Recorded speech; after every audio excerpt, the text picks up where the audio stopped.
Hello YouTube, this is Kimpocalypse, and the service technician just left. I'm happy to report that, let me go into YouTube here, that, excuse me, let me get to it, that he had fixed it. See, there's nothing at the bottom there. There's no bright speckles. I don't have a strobe light going on anymore. And what it was the board in the back of the TV that controls the backlighting. And that's all it was.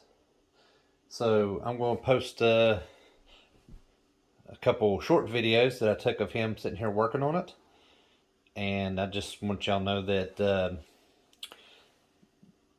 he fixed it, and that's great. I'm glad Hisense actually sent somebody out and they actually accomplished something. I was told that it was by him before he got here that it was going to be unrepairable, that they would just send me a new one, but I'm glad they did fix this one.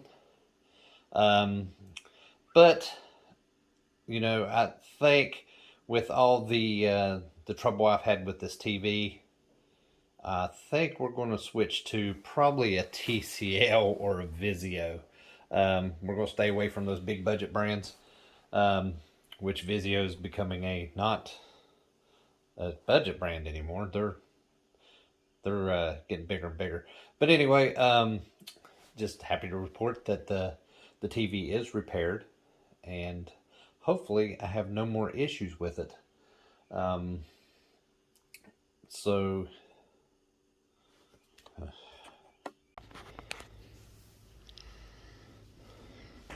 ladies and gentlemen, the technician's here. We've moved the TV from the stand to the floor on this. I don't know if he's going to try to disassemble it or he's going to just break it.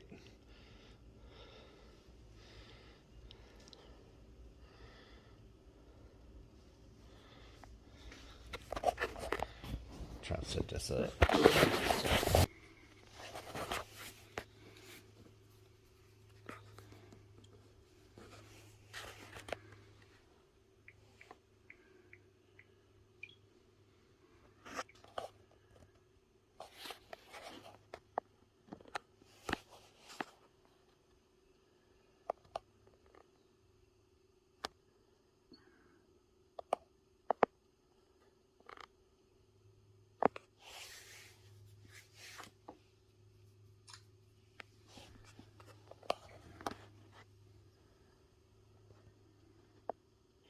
And there you have it. So it's fixed. I'm happy. I'm sure this one will last until I get another TV, which don't take very long. But anyway, this is Kimpocalypse. Like and share my videos, and I will have more for you next time.